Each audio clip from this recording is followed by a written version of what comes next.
കൂട്ടപ്പിരിച്ചുവിടലിൽ സർക്കാർ ഇടപെടലിലും വഴങ്ങാതെ കോറോ health company ഒത്തുതീർപ്പ് ചർച്ചയിൽ പിരിച്ചുവിടലിനെ കമ്പനി പ്രതിനിധികൾ ന്യായീകരിച്ചു. കമ്പനി ലാഭത്തിലല്ലെന്നാണ് പ്രതിനിധികളുടെ വാദം. ജീവനക്കാരെ സംരക്ഷിക്കണമെന്നും കേരളത്തിൽ തുടരാൻ എല്ലാ സഹായവും നൽകാമെന്നും മന്ത്രി ബിന്ദു കൃഷ്ണ വ്യക്തമാക്കി. സർക്കാർ നിർദ്ദേശങ്ങളിൽ 20-ാം തീയതി കോറോ ഹെൽത്ത് കമ്പനി തീരുമാനമറിയിക്കും.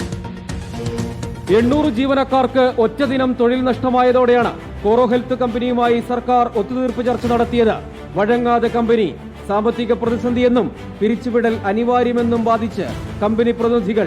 എന്നാൽ രേഖകളിൽ കമ്പനി ലാഭത്തിലാണെന്നതും രാജ്യത്തെ മറ്റിടങ്ങളിലെ പ്രവർത്തനവും ചൂണ്ടിക്കാട്ടി ആ വാദം സർക്കാർ എതിർത്തു. കേരളത്തിൽ പ്രവർത്തനം തുടരാൻ എല്ലാ സഹായവും നൽകാമെന്നും സർക്കാർ അറിയിച്ചു. എല്ലാ ഒത്തുതീർപ്പ് നിർദ്ദേശങ്ങളും മുന്നോട്ട് വച്ചതായും അനുകൂല നിലപാടില്ലെങ്കിൽ നിയമ നടപടിയെന്ന് അറിയിച്ചതായും മന്ത്രി ബിന്ദു കൃഷ്ണ. കേരള സർക്കാർ ഈ സ്ഥാപനത്തെ ഇവിടെ നിലനിർത്തുവാൻ വേണ്ടി എന്ത് സഹായവും ചെയ്തു തരാൻ, എന്ത് ഭൗതിക സാഹചര്യം ഒരുക്കുവാനും തയ്യാറാണ്. എന്തെങ്കിലും പ്രശ്നങ്ങൾ ആ കമ്പനി നേരിട്ടിട്ടുണ്ട് എങ്കിൽ അത് പരിഹരിക്കാനും തയ്യാറാണ് എന്ന് ഞങ്ങൾ പറഞ്ഞു.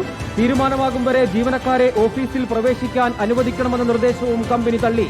നീതി പ്രതീക്ഷിക്കുന്നതായി പിരിച്ചുവിടപ്പെട്ട ജീവനക്കാർ. 300-ൽ കൂടുതൽ സ്റ്റാഫുകളുള്ള ഒരു കമ്പനിയിൽ നിന്ന് ആളുകളെ പിരിച്ചിടുമ്പോൾ ഞങ്ങൾ അറിയിക്കാത്ത പോട്ടെ, സർക്കാരിന് 1 മാസം മുന്നേ അറിയിക്കണമെന്നുണ്ട്. സർക്കാരിന് അവർ കോമ്പൻസേഷൻ ഒന്നും കൊടുത്തിട്ടില്ലല്ലോ. 20-ാം തീയതി വിഷയത്തിൽ വീണ്ടും ചർച്ച.